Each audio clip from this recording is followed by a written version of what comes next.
Hey, what's happening YouTube? Josh and Tom from South Carolina coming at you. This is something I've been wanting to do for a little bit. We put out the Dobringer series a number of years ago, and we just teach things differently now. You know, things have progressed. The information is the same. The manuscripts haven't changed. It's just that we've changed, and our understanding and our thought process has changed. So, first off, I'm a teacher, not a preacher. I don't care if you disagree with what I'm going to say. This is just what I've learned through the process of me learning things. And if you disagree, that's fine. You know, let's talk about it in the comments or something if we got time. But if not, you know, just move on. It's no big deal.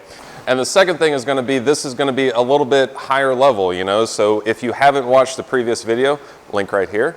If you haven't watched the previous video, go back and find that foundational stuff. And if you don't even have your balance steps or your guards or anything like that, why are you trying to do a master cut anyway? Okay, so here we go. So speaking of master cuts, what's the difference between a Zornhau and an Oberhau?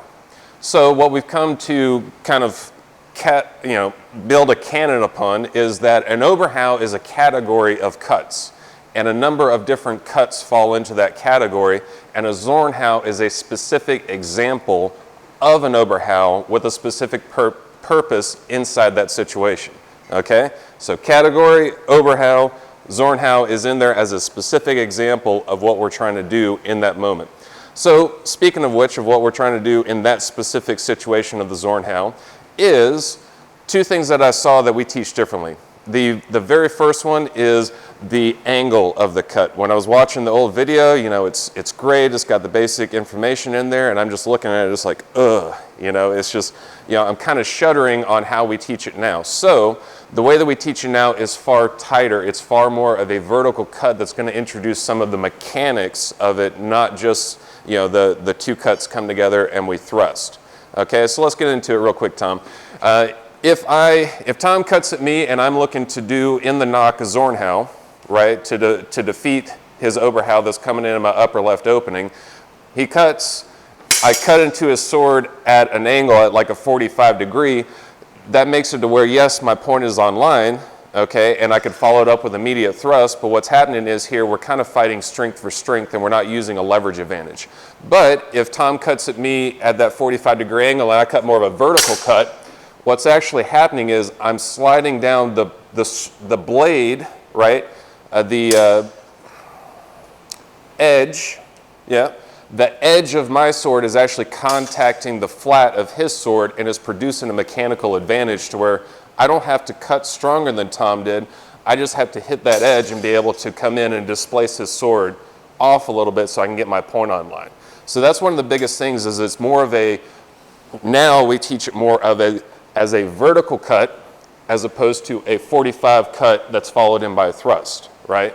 Right now it's here and it's coming down more vertically, still coming across my body, right? I don't want to cut vertically on the right-hand side of my body. I still want to cross the side of the body that I'm fighting on, but it's coming down more vertically to get that mechanical advantage. So the second thing I'll cover that I just noticed is just the distance, okay? So like we said, the Zornhau is an Oberhau for a specific instance, a specific purpose, and the purpose here is to displace his attack and be immediate with my attack, try and bring some of that index action into it instead of step one, cut into his sword, step two, thrust, right? What I really want to do is have this to where when I cut this Zornhau, I'm at such a distance to where I'm either, you know, already thrusting him or inches away, and that requires me to utilize, you know, proper footwork. In this situation, we're using the Zornhau in the knock. So the good thing is I get to set the distance. The bad thing is I have to judge my opponent at what he's doing to try and produce that. So if Tom is set up here, okay, Tom is stepping towards me, right? Go ahead, step towards. I could just back up and kind of maintain that suffectant, right? I don't have to stay in the same range. So that's what I mean by I'm setting the distance in the knock. So if Tom takes a very big step towards me, I'm trying to do the Zornhau, I have to take a very big step back in the moment to be able to wind up to where I'm still in range for my thrust to hit.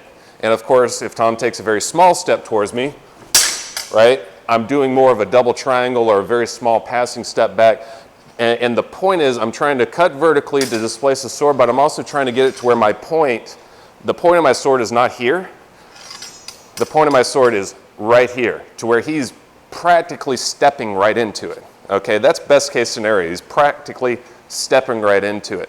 So this is something that you just have to develop an eye for and train for, to maintain that distance with your opponent and things like that. So that's it. Short video. Go build the foundation, of your guards and your basic footwork. You can go watch the video. We produced it free for YouTube just so you can learn a little bit about the Zornhau. And then here's some quick tips that we wanted to give of how we teach differently.